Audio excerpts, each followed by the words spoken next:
우리가 읽은 디모데전서는 바울이 기록한 목회 서신으로서 바울이 로마 감옥에서 추록한 뒤에 순교하기까지 한 4, 5년의 시간이 걸렸는데요. 그 기간 동안에 기록된 목회 서신으로 알려져 있습니다. 그 말은 바울이 이미 나이가 많을 때 기록한 편지라는 뜻이 될 수 있고요. 또한 죽음을 얼마 앞두지 않은 상황에서 육체적으로나 정신적으로나 매우 노쇠해져 있는 형편 가운데에서 자신이 목회했던 교회의 성도들과 특별히 자신의 다음을 이어갈 목회자였던 디모데에게 권면하고 교훈하는 그런 편지가 디모데 전후서다라고 볼 수 있겠습니다. 그래서 디모데 전후서는 다른 어떤 바울의 서신서 중에서도 바울의 목회적인 사랑과 아버지 같은 따뜻한 마음이 느껴지는 편지다라고 할 수 있겠습니다. 이 당시에 초대교회, 이 말씀을 받는 초대교회의 모습은 매우 급성장한 교회의 모습이었습니다. 하나님의 특별하신 은혜로 말미암아 놀라운 성령의 역사로 말미암아 베드로가 한 번 설교할 때 3,000명이 회심했다, 이런 기록들이 사도행전에 있지 않습니까? 그런 일들이 예수님께서 부활 승천하신 이후에 초대교회가 세워지고 나서 약 한 10년에서 20년 가까이는 이런 놀라운 부흥들이 막 일어나게 된 것이죠. 그 가운데에서 초대교회들은 대부분 급성장을 하는 모습을 보였습니다. 근데 이 성장이라고 하는 것은 양적으로는 급성장을 할 수 있지만 성숙은 시간의 도움이 없이는 급속도로 되기가 어려운 부분이죠. 그래서 양적으로는 급성장을 한 것과 달리 질적으로는 그 양적 성장과의 갭이 매우 큰 상태가 초대교회의 모습이었다, 이렇게 볼 수 있다는 것입니다. 그래서 바울은 목회 서신을 통해서 몸집은 커졌지만 성숙의 면에서는 아직 어린아이와 같은 초대교회의 성도들과 또 바울 뒤에 갓 세워진 어린 목회자들인 디모데를 비롯한 여러 주교들, 여러 감독들에게 아낌없는 사랑의 조언들을 베풀게 되는데, 그게 이 디모데 전서의 내용들이라는 것입니다. 그 가운데서 디모데 전후서를 통해서 바울이 가장 염려하고 성도들에게 권면하고 싶었던 내용의 가장 큰 맥락들은 무엇이었냐면 바로 이단 사상들에 미혹되지 말아야 한다는 것이었습니다. 교회는 막 몸집이 불어났지만 그 안에서 건전하고 바람직한 신학 사상들이 세워지지 못했기 때문에 네가 옳네 내가 옳네 하는 일들이 교회 안에서 많이 있었던 것이죠. 그래서 우리가 고린도전서나 에베소서를 통해서 몇 번 들어보셨겠지만 나는 뭐 아볼로 파네, 너는 뭐 예수 파네, 너는 뭐 베드로 파네, 나는 바울 파네, 이런 식으로 바나바 파네 나뉘어지는 일들이 많지 않았겠어요? 그것과 비슷하게 이단적인 사상들도 교회를 어지럽게 하는 일들이 많았는데, 대표적인 교회를 어지럽게 했던 이단 사상들은 첫 번째로는 예수님의 성육신을 부정하고 도덕 폐기론을 주장하던 영지주의자들이 있었습니다. 그 다음으로는 정통성 혈통을 중요시 여기는 유대주의자들이 또 있었습니다. 그 다음으로는 믿음으로 구원받는 것보다 오늘 네가 율법 하나를 더 지켜야 된다고 하는 유대 정통주의의 한 맥락에 있는 무엇이었을까요? 율법주의, 바리새인들이라고 우리가 익히 알고 있는 율법주의자들이 또 교회 안에 있었던 것이죠. 영지주의와 유대주의와 율법주의가 초대교회를 어지럽게 만들었다 하는 것입니다. 사실 이러한 신앙의 이단이라고 하는 것이 같은 것을 가르치지만 조금 달라서 성도들을 미혹하는 뜻이지 않습니까? 그래서 이것을 이제 이단 사상이다 이렇게 부르는데, 영지주의든 율법주의든 유대주의든 이런 생각들은 여전히 오늘날의 교회 안에도 남아 있습니다. 아까 얘기했던 영지주의 같은 경우는, 영지주의는 이단 사상 중에서도 육신은 무가치한 것이요 오직 영적인 것만 의미 있다라고 하는 게 영지주의였어요. 이것이 오늘날 우리가 사는 교회 속에서는, 우리 시대 속에서는 소위 말하는 신비주의적인 성도들이 우리 안에들도 있겠지요.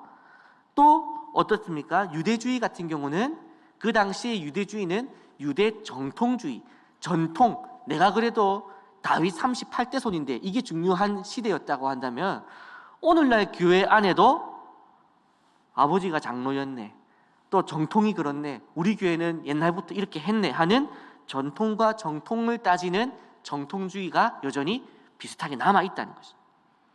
또 하나는 아까 말씀드렸던 율법주의 같은 경우도 율법으로, 법으로 서로를 비난하고 판단하는 율법주의가 오늘 우리 안에도 남아있지 않느냐 하는 것이죠. 교회의 역사는 2000년의 역사가 진행되었지만 성도들의 성장은 교회의 역사만큼 성장하지 못해서 각자 신앙의 연수만큼 혹은 그 연수보다 미진하게 성숙되는 경우가 많은 것 같습니다. 다시 말씀드리면은, 교회는 2000년이라고 하는 성숙의 과정을 지금 이어오고 있지만 우리는 50년 전에 태어났고 40년 전에 태어났고 30년 전에 태어났고, 신앙생활은 이제 50년 했고 60년 했지만, 우리가 만약에 신앙생활을 50년을 했다 해도 50년만큼의 성숙을 이룰 수 있을까요?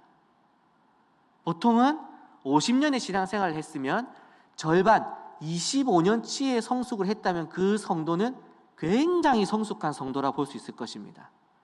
일반적으로 50년의 신앙생활을 했다면 10% 정도 정립이 된다고 볼 수 있겠죠. 성숙이 된다고 볼 수 있겠죠.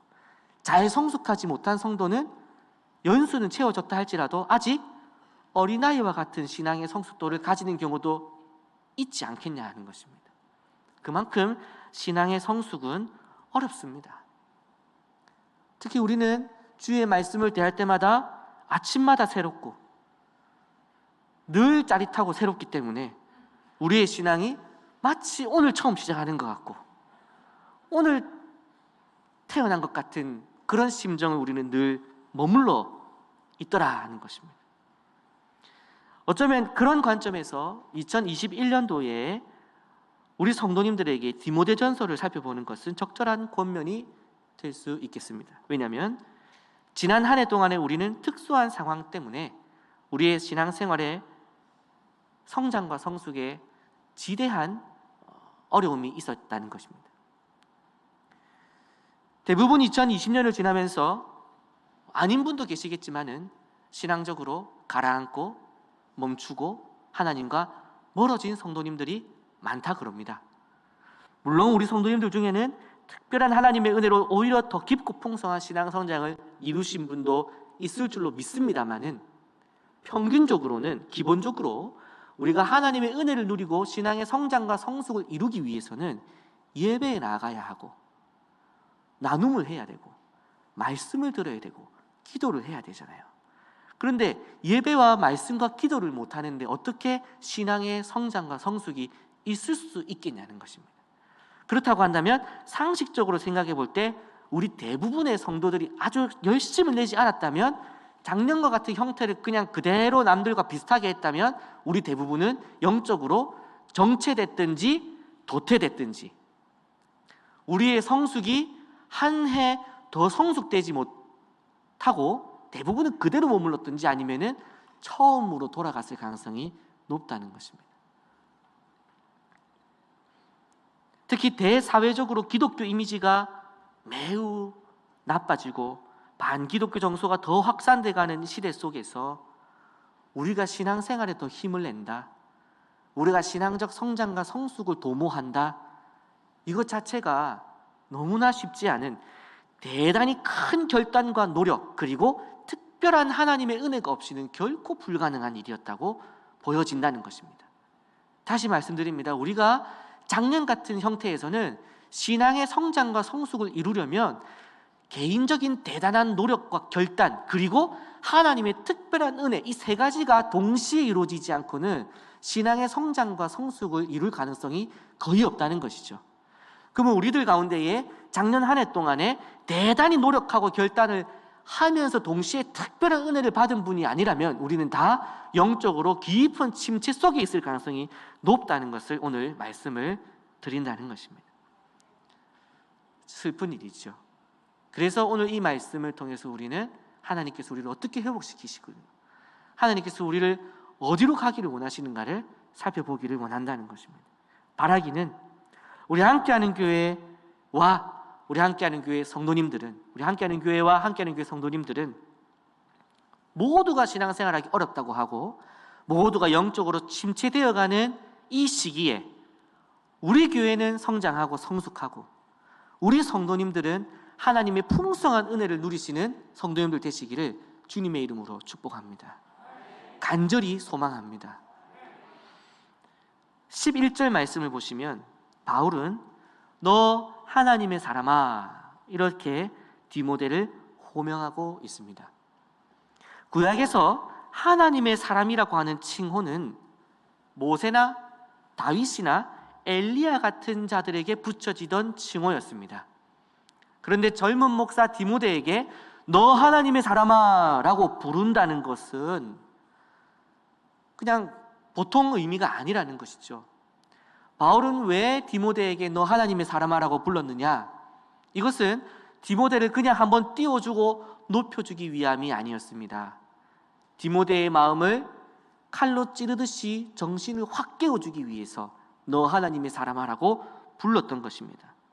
무슨 의미냐면은 디모데와 이 너 하나님의 사람아 라고 불리움을 받는 디모데와 그 서신을 읽는 모든 성도들에게 여러분은 하나님의 사람입니다 라는 것을 다시 한번 환기시켜주고 상기시켜주는 의미로 너는 하나님의 사람이다 라고 지금 부르고 있다는 것입니다. 말하자면 본분을 망각하거나 흐려져 있는 자에게 그 이름과 신분을 다시 한번 불러줌으로써 자신의 정체성을 재확인시켜주기 위해서 너 하나님의 사람아라고 부르고 있다는 것입니다.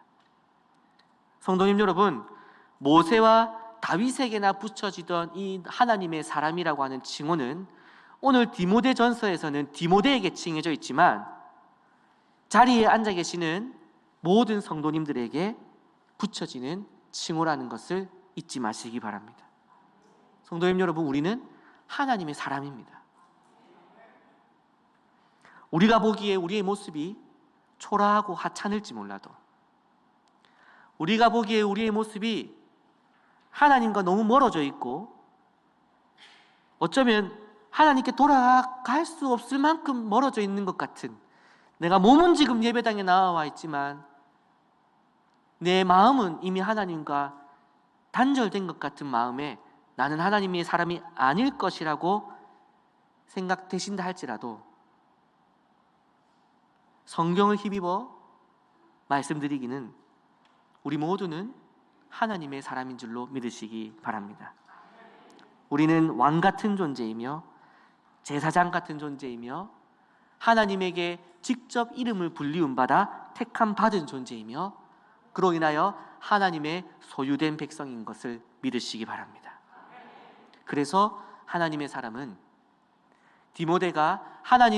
바울이 디모데에게 너 하나님의 사람아라고 불렀던 것은 그냥 한번 기분 좋게 불러주는 것이 아니라 너 하나님의 사람이야, 정신 바짝 차려야 돼, 그 얘기를 했다는 것이죠. 하나님의 사람은 하나님의 사람답게 살아야 됩니다. 이 세상 풍조가 아무리 거세고 보기에 좋아 보인다 할지라도 거스르기 어려운 물살이 나에게 몰려오고 선택하지 않을 수 없을 만큼 매력적인 세상 풍조가 내 앞에 놓여 있다 할지라도 하나님의 사람은 하나님의 사람다운 삶의 양식을 살아야 하는 줄로 믿습니다.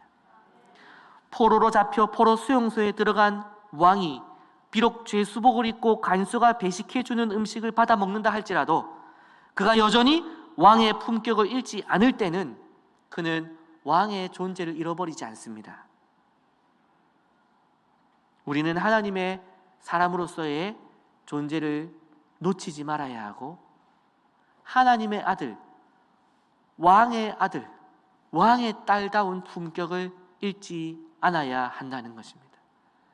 오늘 11절에서 너 하나님의 사람아, 여러분 하나님의 사람이여 라고 우리에게 얘기할 때 우리는 마음에 그래 내가 다시 하나님의 사람으로 왕같은 제사장으로 살아야지라는 결단을 품을 수 있기를 바랍니다. 오늘 그래서 본문 말씀은 우리가 잃어버려서는 안 되는 품격 6가지를 제시하고 있습니다.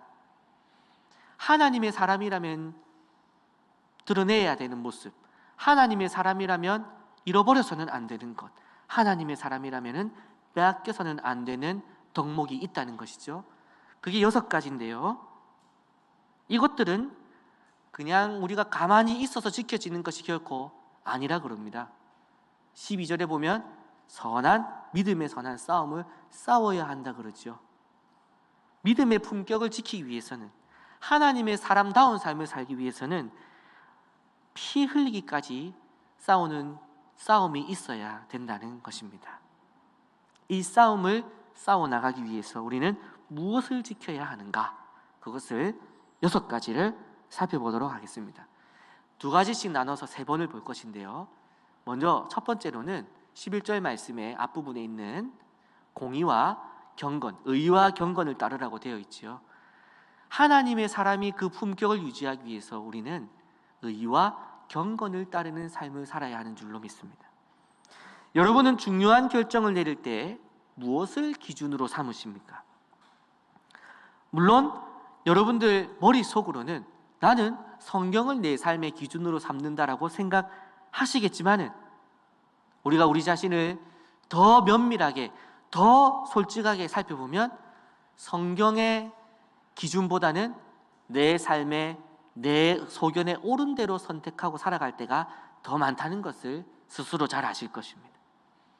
우리는 세상 사람들의 선택과 결정과 별로 다르지 않은 결정과 선택들을 하고 살아간다는 것이죠. 그러면 세상 사람들은 어떤 기준으로 결정과 선택들을 하고 살아갈까요? 세상은 이렇게 얘기를 합니다. 공공의 이익을 도모해야겠습니다. 모두가 행복한 세상을 만들어 갑시다라고 이야기할 때가 많습니다. 그래서 공의를 세우겠다라고 얘기합니다. 세상에서도. 그러나 여러분, 세상이 세우는 공의에 그 끝 깊은 곳까지 들어가 보면 실상은 반칙을 해서라도 나는 손해보면 안 된다는 생각이 있다는 것을 잘 아실 것입니다. 세상에 어떤 사람이 자기가 손해보면서까지 나를 이롭게 해주는 사람을 만나본 적 있으십니까? 냉정한 세상 속에서는 모두가 자기의 유익을 위해서 살아가는 것 아니겠습니까? 오늘날 인공지능이라는 기술의 발전과 사회의 발전 변화는 왜 일어나고 있습니까? 내가 더 빨리 가지기 위해서, 내가 더 편하게 얻기 위해서, 내가 더 많이 가지기 위해서 기술을 발전시키고 사회를 바꾸어가는 것 아닐까요? 그것을 통해서 얻고자 하는 것은 무엇입니까? 내 욕망을 더 채우고 나가고 싶은 것이죠. 어떤 사람이 매우 훌륭한 인공지능 자율 자동차를 만들었다 칩시다. 왜 만들었습니까? 했을 때 피곤하게 운전하는 사람들에게 손해의 피로감을 덜어주고 싶었습니다 라고 얘기하지만 그 사람은 정말 모든 사람의 운전의 피로를 덜어주기 위함일까요? 아니면 돈을 많이 벌기 위해서 기술을 만들었을까요? 이 말씀을 드리는 것이죠.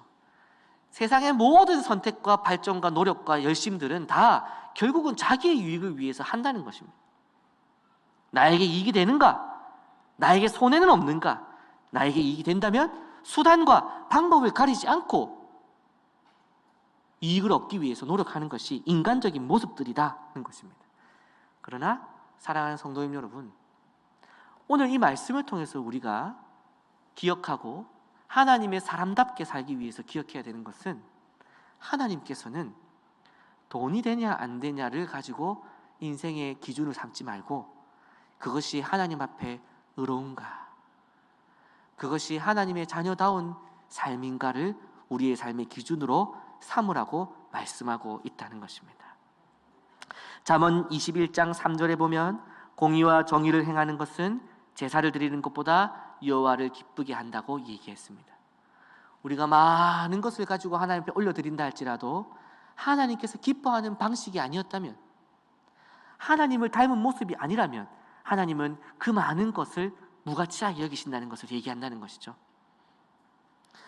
세상 사람들은 내 호주머니에 들어올 것, 내 배에 들어갈 것을 가지고 모든 것을 결정하고 판단할 것입니다. 그러나 하나님의 사람은 이것이 하나님 앞에 의로운가, 이것이 하나님을 닮은 모습인가를 기준으로 삼아야 한다는 것이죠. 그런 점에서 우리가 의와 경건이라고 했을 때, 경건은 원어적인 의미를 봤을 때 하나님을 닮아가는 이라는 뜻을 가집니다. 경건하다라고 하는 것은 뭔가 좀 거룩하고 깨끗한 이라고 우리가 이미지적으로 생각하지만, 결국 그것의 경건의 끝은 하나님을 닮은 모습이라는 것이죠.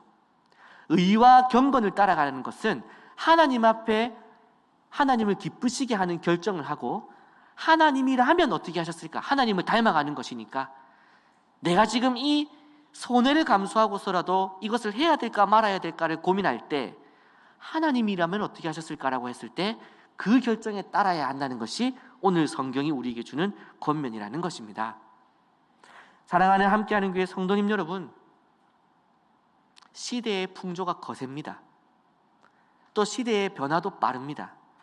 오늘날 뭐가 옳고 그른지 지금 판단할 수도 없는 시대를 우리가 살아가고 있습니다.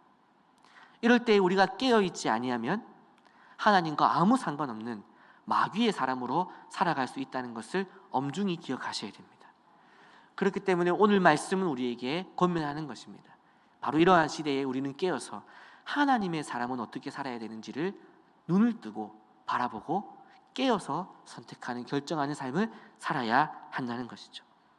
다음으로 의와 경건을 따라가는 삶을 살아갈 뿐만 아니라 성경은 오늘 우리에게 믿음과 사랑을 따라가는 삶을 살아야 한다고 이야기하고 있습니다.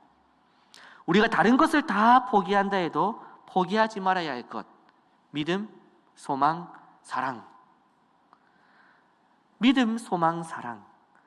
적어도 세상에서는 더 이상 소망이 없다 얘기하고, 세상에서는 신뢰할 곳이 없다 얘기하고, 세상에서는 사랑이 없다고 얘기할지라도 그리스도인에게는 믿음과 소망과 사랑이 남아있어야 하지 않겠냐 하는 것이죠. 특히 우리가 지켜내야 할 믿음은 무엇입니까? 예수 그리스도께서 하나님의 아들이신 것과 그가 죽으셨다가 3일 만에 부활하시고 마지막 날 다시 오실 것이라는 것, 그리고 그것을 믿는 자들은 무덤을 열고 일어나 하나님 나라의 영원한 생명을 누리게 될 것을 우리는 믿지 않습니까? 우리는 이 믿음을 지켜야 하는 줄로 믿습니다. 그러나 여러분, 이 짧은 문장으로 제가 요약했지만 이 믿음이 우리가 지금 뿌리부터 흔들리고 있는 시점을 우리는 지나고 있다는 것입니다. 아니요, 저는 그런 믿음이 흔들리지 않았는데요. 아닙니다. 우리의 믿음이 지금 송두리째 흔들리고 있을 가능성이 높습니다. 왜 그렇습니까? 서두에서 말씀드렸다시피 로마서 10장 17절에 보면 믿음은 들음에서 나고, 들음은 그리스도의 말씀으로 말미암는다고 얘기했습니다. 하나님의 말씀을 듣지 않고 믿음이 성장할 수 없다는 것입니다. 저도 비대면 예배를 드렸습니다. 집에서 온라인으로 설교를 듣습니다. 설교로 들어오지 않습니다. 잘 아시죠, 여러분? 애써 봅니다. 대단한 노력과 열심이 없이는 영으로 들어오는 설교를 듣기가 어렵습니다. 그렇다고 한다면 우리가 매주마다 그만한 열심을 쏟지 않았다면 52주 동안 먹어야 할 밥을 한 번 내지는 2번밖에 못 먹었을 가능성이 큽니다. 그러면 작년 한 해 동안 먹은 말씀이 하나, 둘밖에 없다면 우리는 지금 영적 아사 상태에 빠져 있다고 볼 수밖에 없다는 것이죠. 그렇다고 한다면 우리는 예수 그리스도가 하나님의 아들이신 것과 그를 믿음으로써 우리가 하나님 나라의 영생을 누린다는 이 기본적인 믿음조차 흔들리고 있을 수 있다는 것을 생각해야 한다는 것입니다. 작년 한 해 동안 많은 사람들이 직장을 잃었습니다. 건강을 잃었습니다. 학생들은 성적을 잃어버렸습니다. 가족들 간에 가족을 깨어진 가족도 있었습니다. 많은 것들이 잃어버렸다 하지만 저를 가장 슬프게 한 것은 그리스도인들이 믿음을 잃어버린 것입니다. 우리가 다른 것은 잃어버려도 다시 찾을 수 있을지 모르겠습니다. 그러나 절대로 놓치지 말아야 되고 빼앗기지 말아야 될 것이 있다면 우리 예수 그리스도의 구주 되심에 대한 믿음은 놓치지 말고 빼앗기지 말고 잃어버리지 않는 여러분들 되시기를 바랍니다. 오늘 본문은 지금 이어서 얘기합니다. 세 번째가 믿음이었다면 네 번째는 사랑인데요, 사랑하라고 얘기하고 있죠. 앞서 말한 맥락에서 보면은 우리는 먼저는 예수 그리스도의 구주 되심에 대한 믿음과 함께 하나님을 향한 사랑을 지켜내야 할 줄로 믿지요. 우리의 신앙 고백과 하나님을 향한 사랑을 지키기를 위해서 우리는 로마서 말씀에 기반해서 생각해 보면 더욱 모이기를 힘쓰고 하나님의 말씀을 가까이 하고 기도에 힘써야 할 것입니다. 그렇게 할 때 우리는 믿음을 지켜내고 사랑을 실천할 수 있겠지요. 그러나 믿음과 사랑을 지켜내는 것을 넘어서 우리의 삶에 열매를 맺기 위해서는, 자, 오늘 말씀이 하나님의 사람은 의와 경건을 따르고 믿음과 사랑을 따라가라 했지 않습니까? 믿음과 사랑은 지켜내는 것으로만 끝나는 것이 아니라 믿음을 보여주고 사랑을 실천해야 되거든요. 그렇다고 한다면은 믿음과 사랑을 지켜내고 열매 맺기 위해서는 나를 향한 방향, 교회 내부로만 향한 방향이 아니라 타인을 향한 방향, 사회를 향한 방향으로까지 이어져야 한다는 것입니다. 믿음과 사랑의 영역에서는. 오늘날 세상은 이제 사람을 믿을 수 없는 시대가 되었다고 이야기합니다. 지금 앉아 계시는 분들은 다 마스크를 하고 계시죠. 저는 마스크를 지금 벗고 설교를 하고 있지 않습니까? 그래도 설교자니까 그랬겠지 생각하시겠지만 옆에 있는 분이 갑자기 마스크를 벗고 내 쪽을 바라보면서 재채기를 7번을 연속으로 할 때 우리의 마음이 참된 안식과 평안을 누릴 수 있을까요?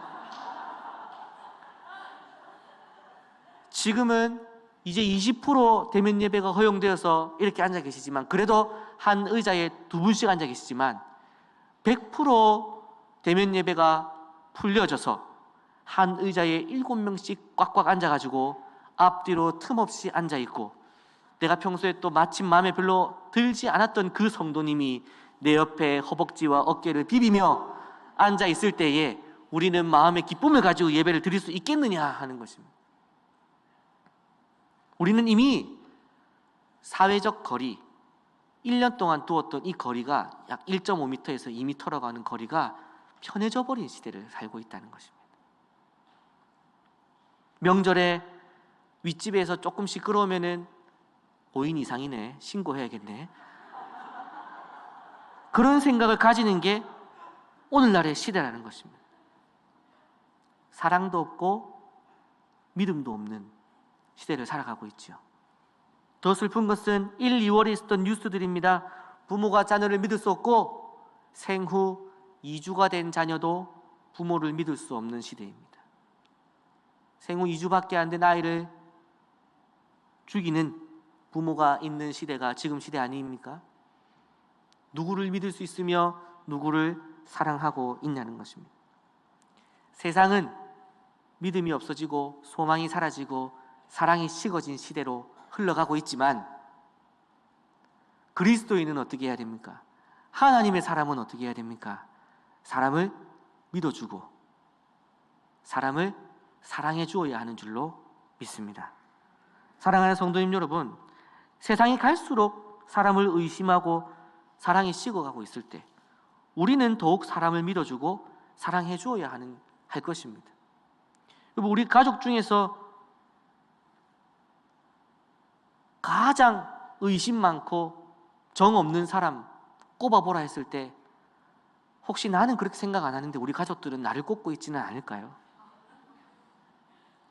우리 교회에서 가장 냉정하고 가장 의심 많은 사람들이 순서를 매볍게 보라 했을 때 나는 아니라 생각하고 싶겠지만 사람들은 혹시 나를 지금 생각하고 있지 않겠느냐 하는 것입니다. 요한일서 4장 20절에서는 누구든지 하나님을 사랑하노라 하면서 형제를 미워하면 거짓말하는 것이니 보이는 형제를 사랑하지 않으면서 보이지 않는 하나님을 사랑할 수 없다라고 이야기했습니다. 오늘날 기독교가 사회에게 영향력이 점점 약해져 갑니다.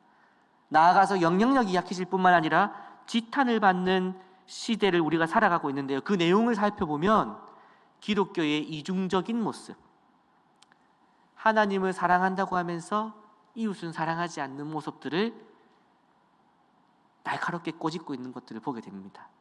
그들의 지적이 온당하지 않다 할지라도 우리는 새겨들을 것이 있습니다. 혹시 우리 안에 사랑이 없지는 않는지, 우리 안에 하나님을 믿는다고 하면서 하나님을 사랑한다고 하면서 하나님의 형상인 우리의 이웃을 믿어주지 못하고 의심하고 우리의 이웃을 사랑하지 못하는 우리의 모습은 아니었나 생각해 봐야 한다는 것입니다.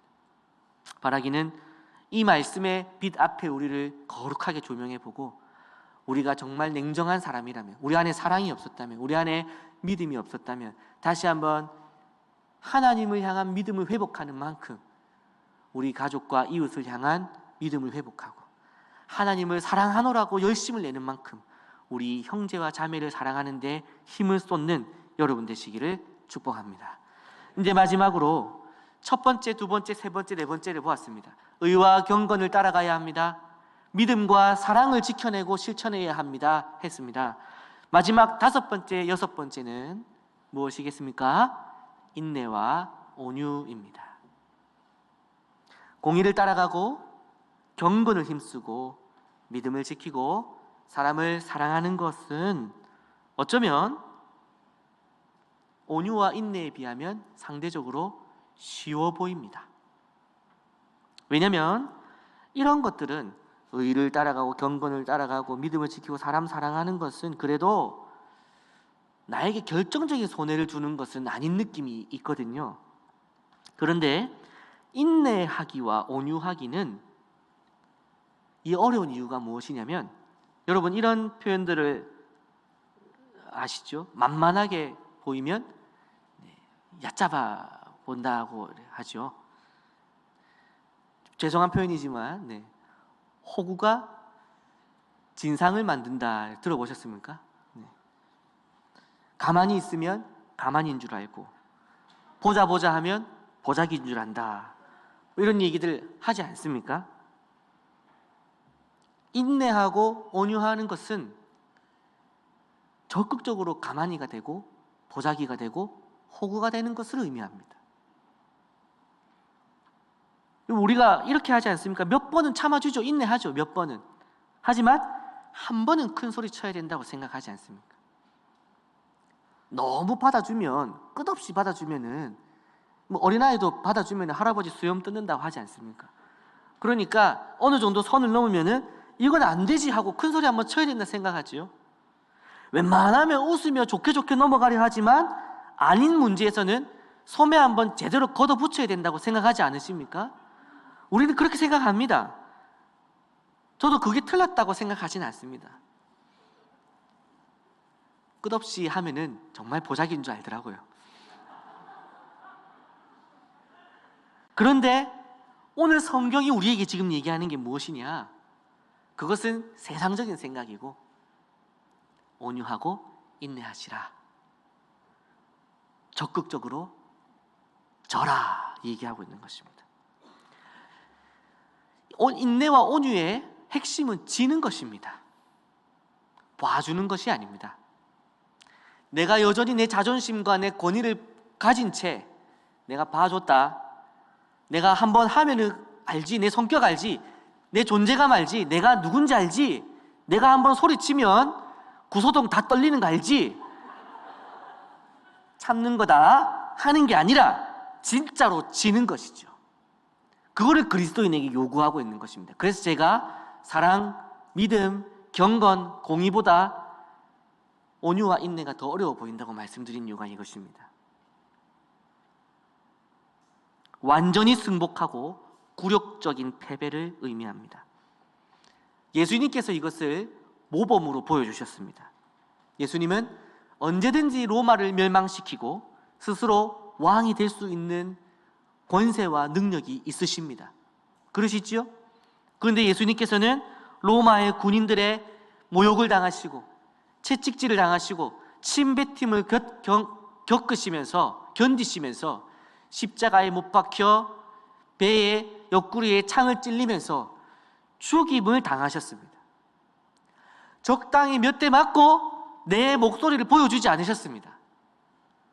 한계점까지 가서 내가 참아줬으니까 내가 더 화를 내도 된다는 것 마냥 3번 봐줬으니까 4번째 때는 너는 혼나야 돼를 보여주시지 않았습니다.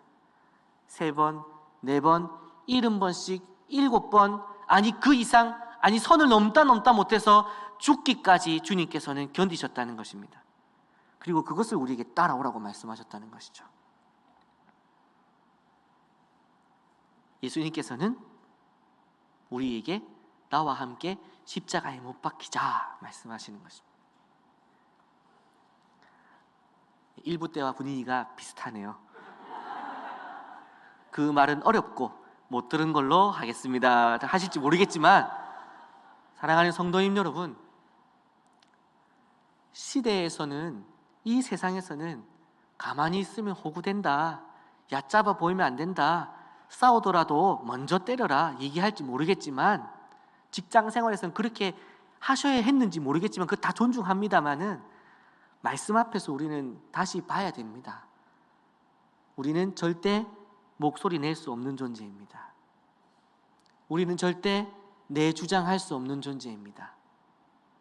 우리는 그런 왕 같은 제사장입니다. 우리는 그런 택함 받은 백성입니다. 점점 아멘 소리가 사라지고 있습니다. 괜찮습니다.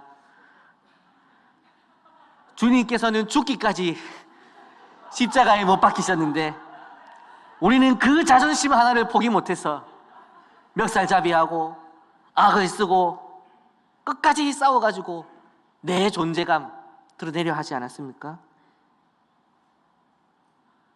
우리 다 존중받고 싶습니다. 어디 가면 먼저 인사해주면 좋겠고, 줄 섰으면 내한테 서비스가 제대로 들어오면 좋겠지요. 그러나 조금만 늦어지면 어떻게 합니까? 내가 누군데? 짜장면이 25분을 넘겨!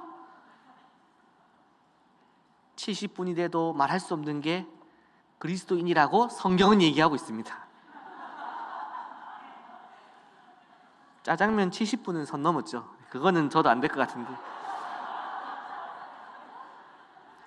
마태복음 5장 5절은 온유한 자는 복이 있나니 그들이 땅을 기업으로 받을 것이라 말했습니다. 여러분, 세상은 만만하면 다 뺏긴다 그럽니다. 호구가 진상 만든다. 전 그 말이 얼마나 은혜가 됐는지 몰라요. 잘 대해주니까 넘어가겠습니다. 그래서 성경은 반대로 얘기하고 있습니다. 땅에서 모든 것을 다 빼앗겨라. 하늘의 상급을 주리라. 네. 1부 때도 그랬어요. 네. 땅에서 다 빼앗기고 내어주고 아무것도 남지 않았을 때에 하늘의 상급을 주실 줄로 믿습니다. 겸손과 확신을 가지고 여러분에게 말씀드립니다. 여러분, 우리가 하나님과 사람 앞에서 인내와 온유의 삶을 살아갈 때에 하나님께서 분명히 약속하셨습니다. 하늘의 놀라운 상급과 땅의 기업을 주시겠노라고 약속하신 것을 믿으시기 바랍니다. 그래서 우리는 인내와 온유의 삶을 따라가야 하는 것이죠. 2021년에는 백전백패하시기를 바랍니다. 철저히 목소리를 낮추고 타인의 목소리에 귀 기울이시기 바랍니다. 우리가 그리스도 하나님의 사람이라고 하면서, 하나님의 사람이라고 불리우는 것은 좋아하면서 하나님의 사람이기 때문에 지는 것은 싫어한다면 하나님의 사람이라 할 수 없겠죠. 우리 주변에서 가장 의심 많고 사랑 없는 사람 혹시 내가 아닐까 말씀드렸죠. 우리 주변에서 뭐 어려운 부탁할 때 1번으로 제껴지는 사람이 혹시 내가 아닐까요? 가장 만만하지 않은 사람, 정말 뭐 부탁하기 어려운 사람, 다가가기 어려운 사람 혹시 내가 아닐까요? 성경은 가장 만만한 자, 가장 낮은 자의 낮은 자리에 우리에게 가라고 말씀하고 있다는 것입니다. 철저히 엎드리시고 나보다 약하고 보잘것없고 연소한 자 앞에 고개를 숙일 줄 아는 그런 어른들이 되시기를 축복합니다. 그렇게 낮은 자 앞에 고개를 숙일 때 그 낮은 자 뒤에는 하나님이 있다는 것을 보게 될 것입니다. 이제 말씀을 마무리 맺겠습니다. 웨스트민스터 신앙고백서에서는 인간의 첫 번째 되는 목적에 대해서 하나님을 영화롭게 하고 그를 영원히 즐겁게 하는 것이라고 말했습니다. 이것을 다르게 얘기하면은 하나님을 기뻐하는 것입니다. 우리는 하나님을 영광스럽게 한다고 생각할 때 뭔가 대단한 열매를 가지고 하나님께 보여드려야 되는 줄로 생각했습니다. 그래서 방금 앞에 같은 설교를 들으면 6가지 덕목을 실천함으로써 하나님께 영광 돌리라고 결단하실지 모르겠습니다. 그러나 저 덕목은 우리가 하나님의 사람이면은 겨우 하나님의 사람이 되려면 당연히 해야 되는 것일 뿐 이걸 이루었다고 해서 하나님께 영광이 되는 것은 아닙니다. 하나님의 받으시는 영광은 우리가 하나님을 즐거워할 때 받으십니다. 제가 요새 가장 관심이 있고 즐거워하는 것은 요리입니다. 제가 이렇게 고기를 갈아가지고 스테이크 햄버거 패티도 만들고요, 만둣국도 끓이고요, 소고기 묵국도 끓이고, 꽃게 된장찌개, 뭐 파스타, 뭐 이것저것 좀 많은 계란말이 그런 거를 자랑이라고 하고 있냐 생각하시겠죠. 저한테 자랑이라서 했습니다. 요리가 요새 제일 저한테 위로가 됐던 이유는 제 마음대로 되는 게 그것밖에 없더라고요.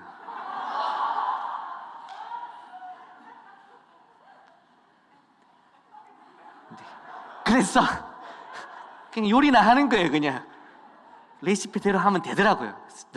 너무 행복해요 그게. 그래서 요리를 하는데 제가 요리를 만들어서 6살, 4살 아들, 딸에게 주었을 때 제가 원하는 보고 싶은 건 무엇일까요?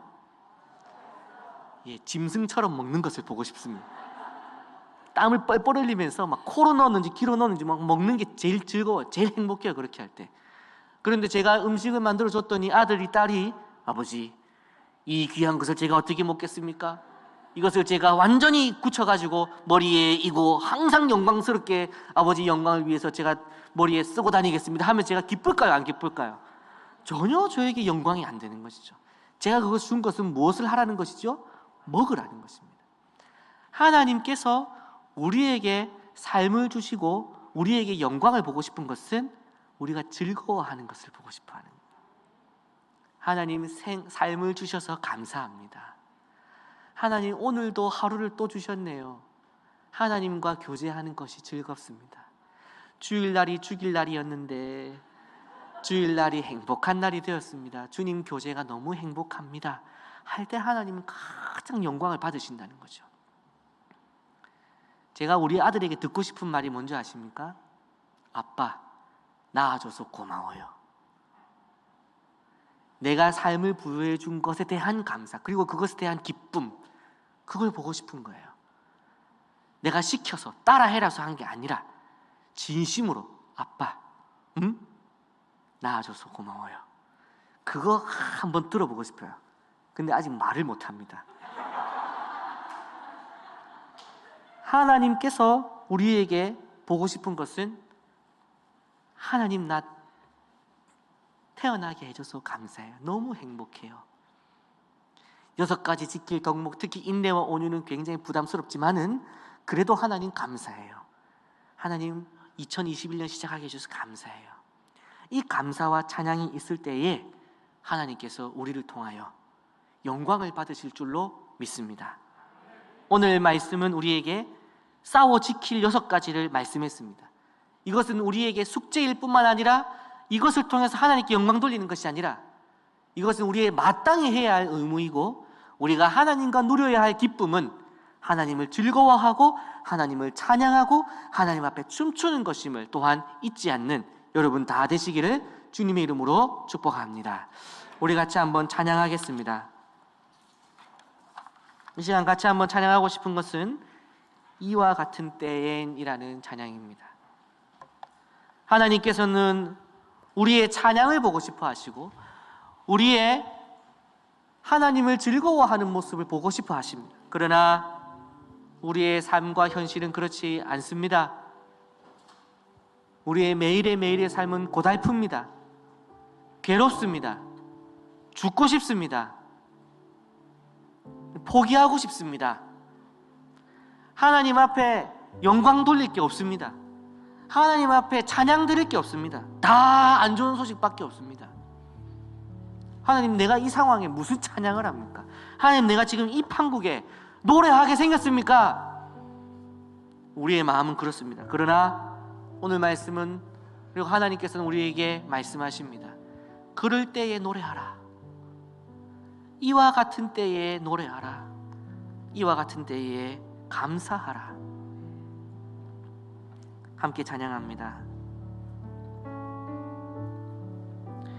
이와 같은 때에 난 노래하네.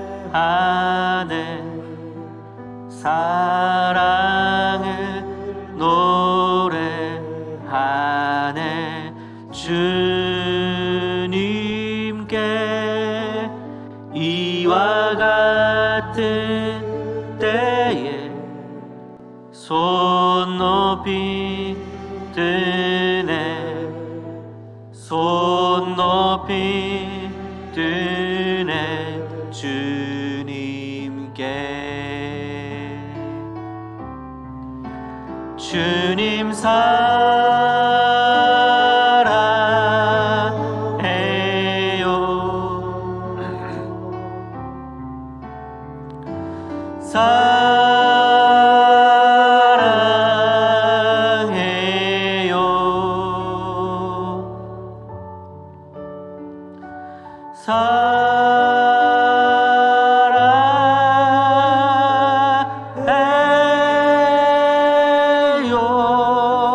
주님 사랑해요. 우리 한 번 더 고백합시다. 이와 같은 때에, 이와 같은 때에 난 노래하네. 사랑을 노래하네. 주님께 이와 같은, 바로 그때에, 찬양할 수 없는 바로 그때에 손을 높이 드네. 손을 들 힘이 전혀 없을 때에, 아무것도 하지 못할 것 같은 상황에서 나는 손을 높이 듭니다. 그리고 고백합니다. 주님 사랑해요. 주님 사랑해요.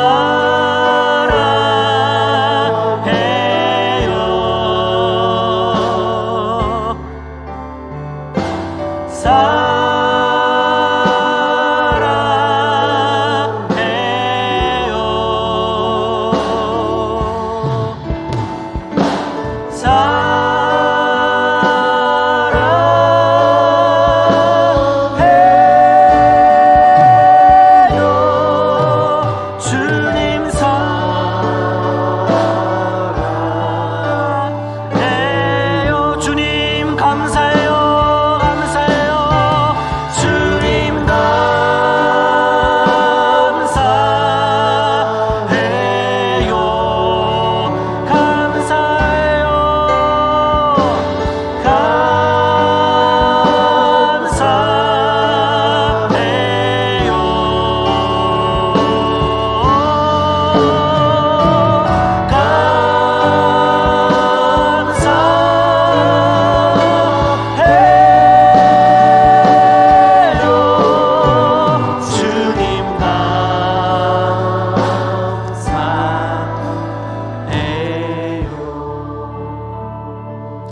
우리는 찬양과 감사가 당연히 된다고 생각할 때가 있습니다.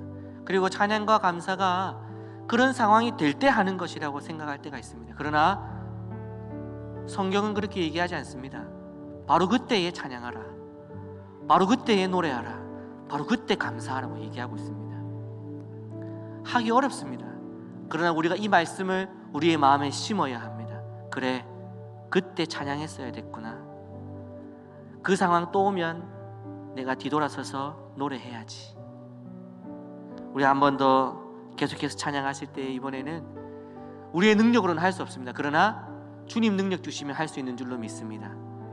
주의 말씀 의지하여 우리 같이 고백하십니다. 후렴부터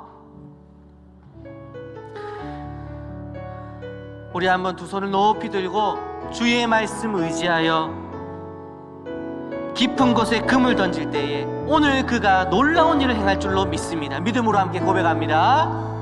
주의 말씀 의지하여 깊은 곳에 금을 던져 오늘 그가 놀라운 일을 이루시는 주의 말씀 의지하여 주의 말씀 의지하여 믿음으로 금을 던져 믿는 자에게 능치 못함 없네. 주의 말씀 의지하여 주의 말씀 의지하여 그곳에 오늘 그가 놀라운 일을 행하시는 것을 보라. 이를 이루시는 보라. 주의 말씀 의지하여 믿음으로 믿는 자에게 능치 못함 없네. 믿는 자에게 능치 못함 없네. 믿는 자에게 능치 못함 없네. 믿는 자에게 능치 못함 없네.